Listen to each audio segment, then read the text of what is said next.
Many thousands of KwaZulu-Natal school children have been let down and left hungry by the school nutrition scheme, which has been failing to deliver meals for some 2 weeks, if not longer.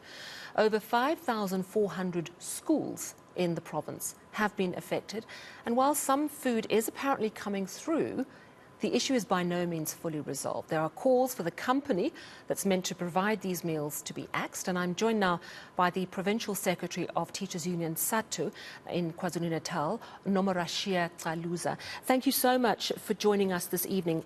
Give us the picture on the ground. So it's 5,400 schools. How many children use the school feeding scheme in KwaZulu-Natal, and how many are still not getting food?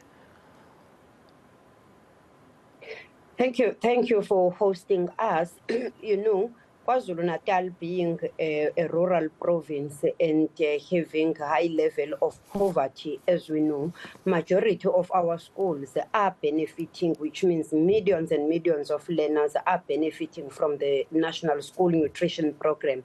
And as there's this crisis that we are currently facing, it means millions of learners are affected. They are not being fed, which is a problem because it does affect teaching and learning, and there can't be effective teaching and learning if our learners are coming to school with empty stomachs because they can't concentrate. So we've collected data from our branches, and it is clear that we are now in a position to say in this school what was delivered, as we have correctly put it. In other schools there were deliveries, but unfortunately you find that some of the stuff is rotten, including meal with maggots and that. But in other schools, the fresh things have been delivered, but not enough for the duration of the period within which our learners must be fed. So it's quite problematic, and it's a crisis. We must just regard it and declare it as such, so that there's a speedy resolution of this problem.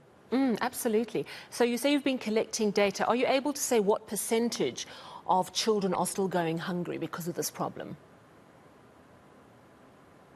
What I can tell you with the information, because we are still consolidating as we receive from the 80 branches that we have in the province. So it's a lot of data that we must process.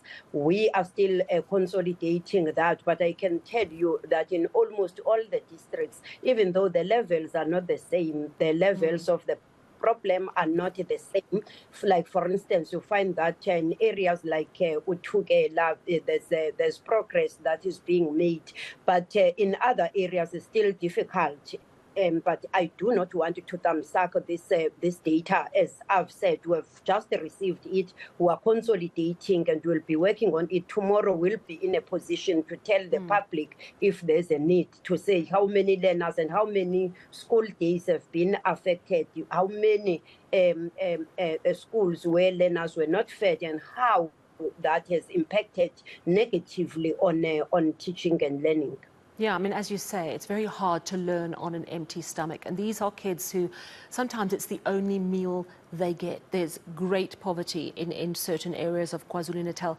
Do you have an understanding of what has gone wrong with this feeding scheme? I mean, what it would imagine that to feed, and I think it's like there's 2 million learners in KwaZulu-Natal, to feed many of them would require a really well-oiled system.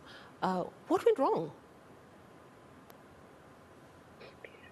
You know, as the union, we in education, we are not involved in these processes of tendering and soliciting providers that can assist in ensuring that we have these services.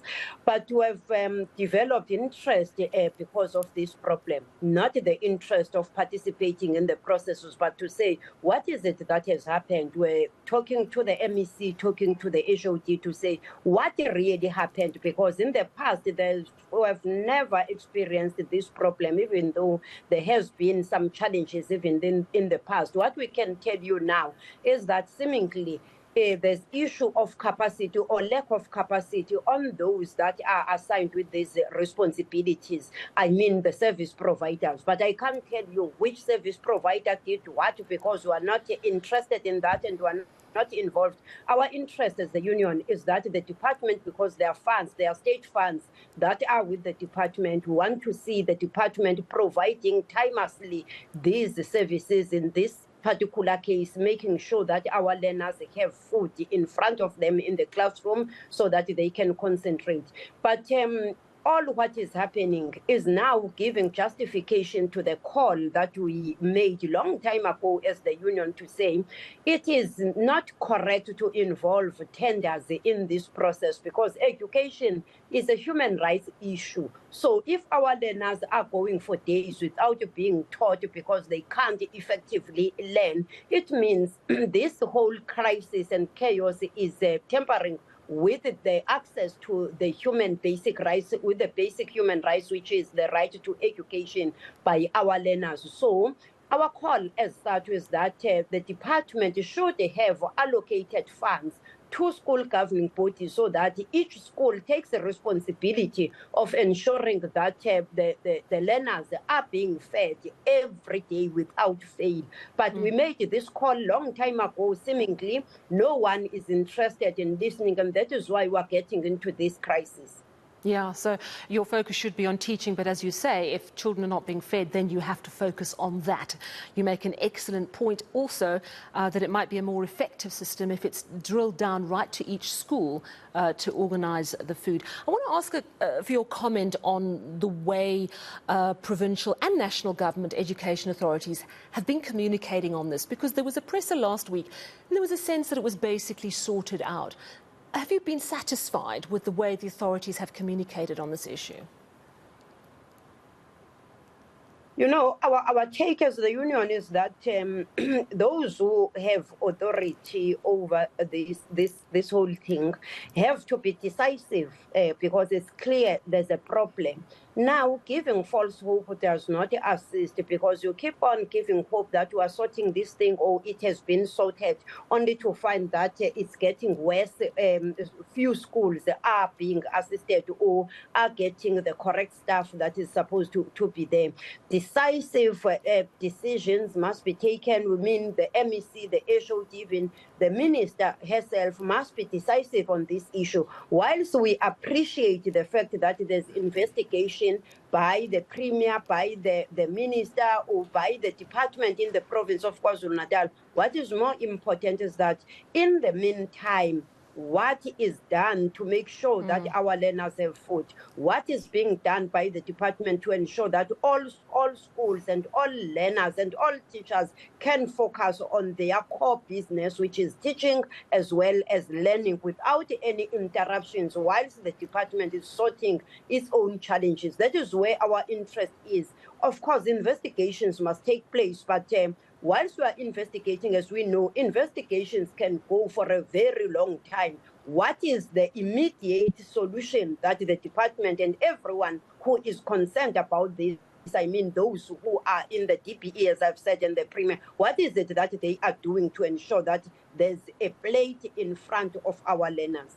Absolutely. Thank you so much for speaking to us this evening. Provincial Secretary of Teachers Union Sadtu in KwaZulu-Natal, Nomarashiya Caluza.